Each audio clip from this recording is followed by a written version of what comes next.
"You want to see my house?" asked Daniel. "You should come over sometime. You could stay. We've got room." "Sure, I'll drop by. I'd invite you to my place, but it's tiny. Sometimes you have to hopscotch through the rodents to get in." Daniel saw no humor in rats. "You guys are crazy. Why would you live like that? Why choose it? I don't get it."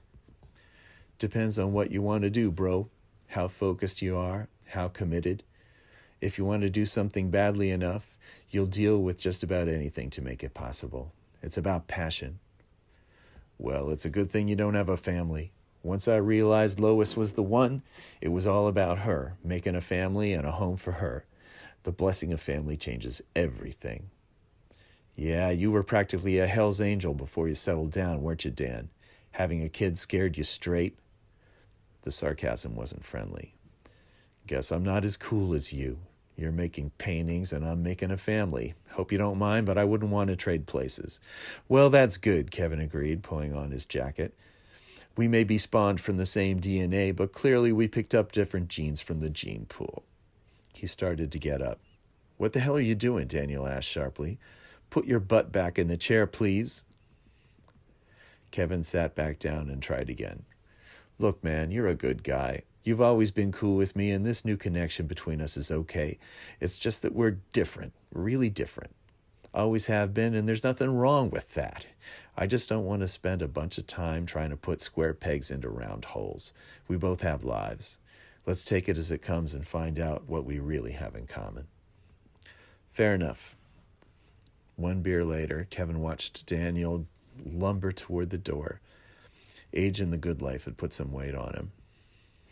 In the coming months, Jean and Daniel socialized frequently. Ball games, bike rides, pub crawls, bowling. Jean thoroughly enjoyed his 9-month-old granddaughter Judith, Daniel's first with Lois, whose culinary skills lured him over regularly. Visits became routine, a pattern of which he had seemed previously incapable.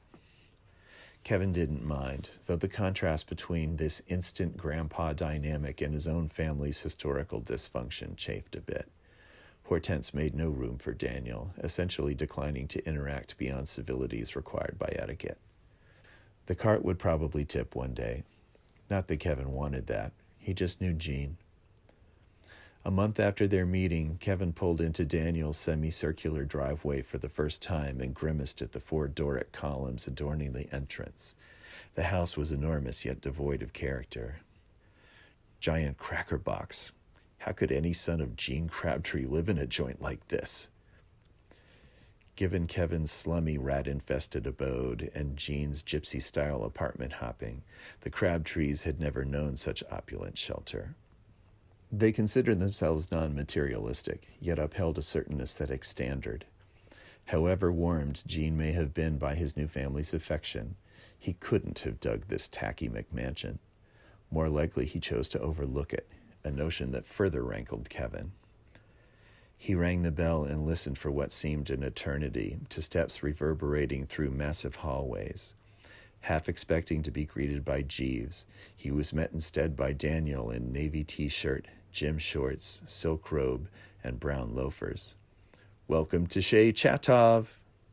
Kevin glanced up at the ostentatious crystal chandelier hanging above Daniel's head. Gaudy, ugly, proof that money can't buy taste. The grand tour took a while. The place was cavernous. Endless marble-floored hallways echoed with their steps, which would then be swallowed up in ferociously thick carpets upon entering spacious, under-furnished rooms. Ornate cornices promised more than the Ethan Allen decor delivered. "How long have you been here?"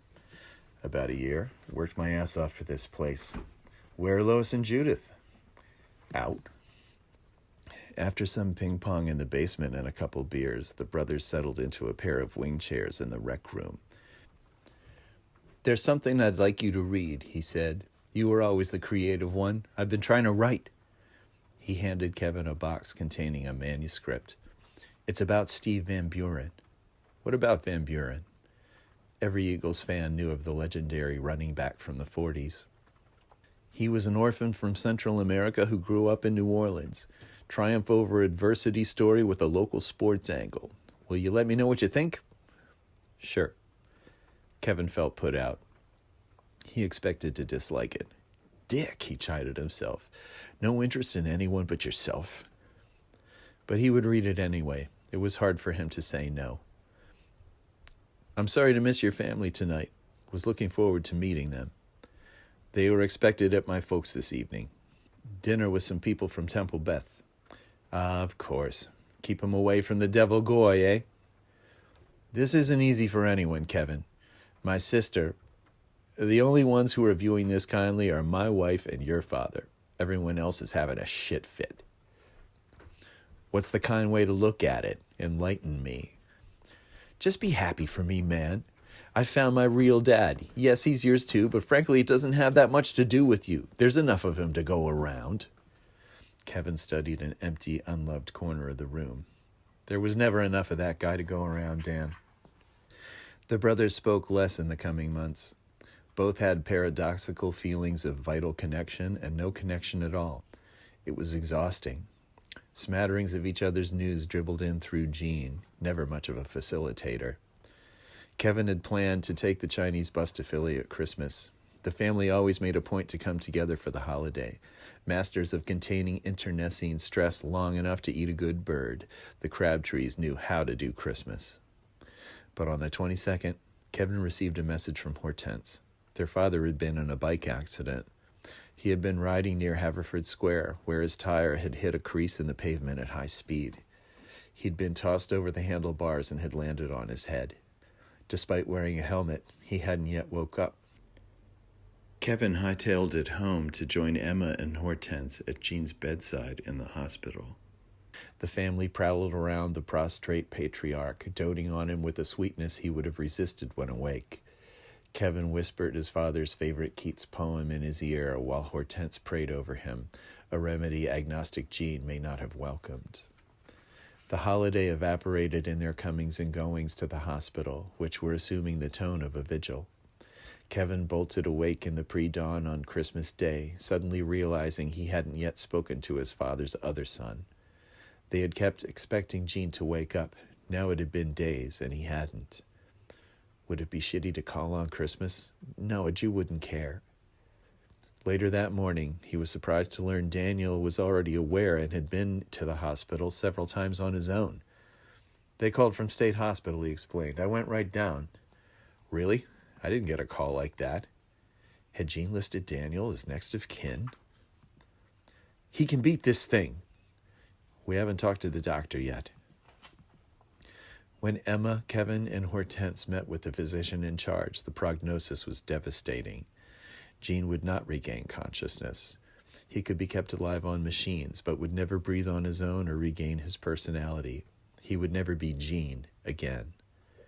The choices were to keep him alive on life support or pull the plug.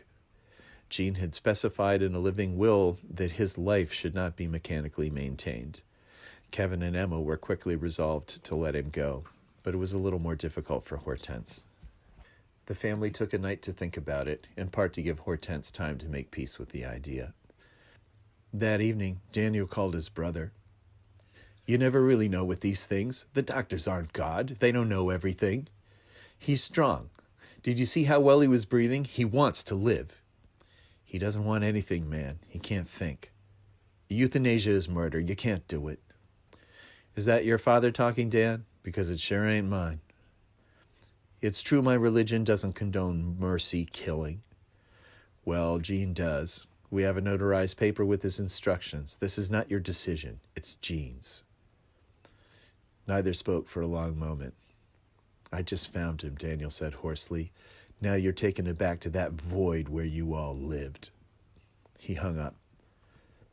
On the morning of the 27th, the family came to be with Jean when the ventilator was turned off.